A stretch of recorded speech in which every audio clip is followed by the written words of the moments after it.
Did you understand by pleading true to violation of condition number one, the court could find it true, grant the motion, find you guilty, sentence you up to 20 years in prison and up to a $10,000 fine? She says partially true, but the judge instantly shuts it down. It's either true or not true. In seconds, the courtroom tension spikes. Facing up to 20 years in prison, the defendant hesitates. One wrong answer could change everything, and what happens next leaves the entire courtroom silent. 2021 CR 7574, State of Texas versus Summer Bailey. Could I have parties announced for the record for the state? Jason Garahan, Your Honor. Defense? Angela Blake. Are you Summer Bailey? Yes, ma'am, I am. Going to show you what's entitled motion to enter adjudication of guilt and revoke community supervision. Did you review that with your attorney? Did you understand it? Yes, ma'am. Are you the same Summer D. Bailey who was placed on deferred adjudication in 2021 CR 7574 for the offense of aggravated assault with a deadly weapon on September 10th, 2021 for a term of 3 years? Is that you? Yes, ma'am. State? Yes, Your Honor. Violating condition number one, on or about the 5th day of November 2023 in Bexar County, Texas, the defendant Summer D. Bailey committed the offense of burglaring the building and attempted theft in violation of condition number one. How do you plead to that? True or not true? Partially true. I did not intend to. Well, here's the thing. It's either true or it's not true. We can't do partially. So is it true or not true? Sure. All right.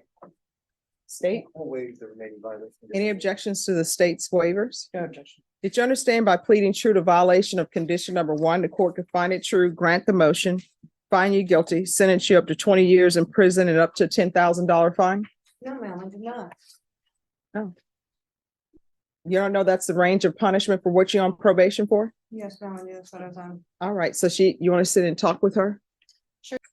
Ms. Bailey, did you understand by pleading true to violation of condition number one, the court could find it true, grant the motion, find you guilty, sentence you up to 20 years in prison and up to a $10,000 fine? Yes, ma'am.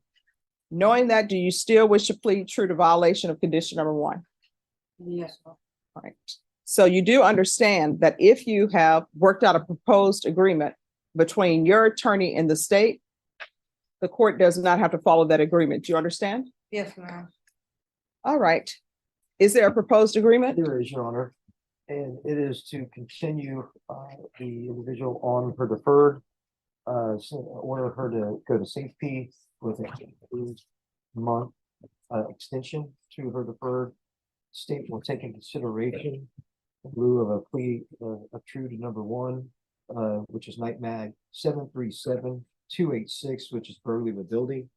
State is also asking an additional condition of no contact order with Bethany First Baptist Church at 202 Noblewood Drive here in San Antonio, Texas.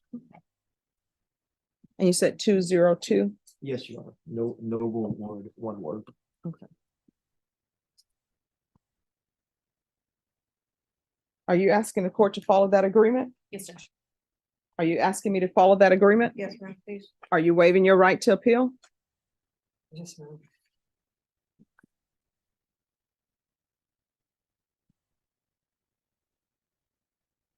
All right, this is what the court will do. The court will deny the motion. Alternate amend conditions to include safety. Does she need a new TAP evaluation for that or no?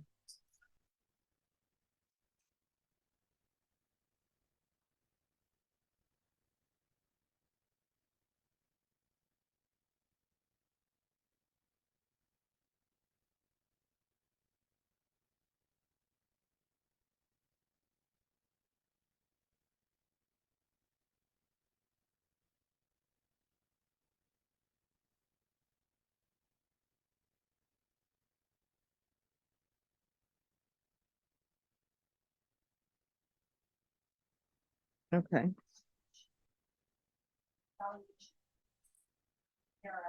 Okay. All right, this is what the court will do. Court will deny the motion, alternate amend conditions to include an updated TAP evaluation. If the TAP evaluation recommends inpatient treatment, then it's to be safe P.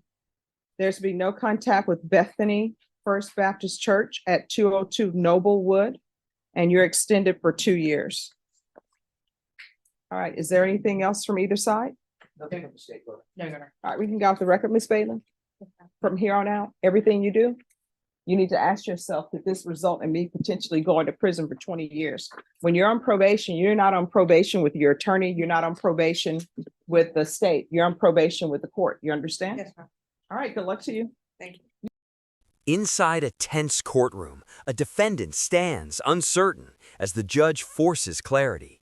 It's either true or not true.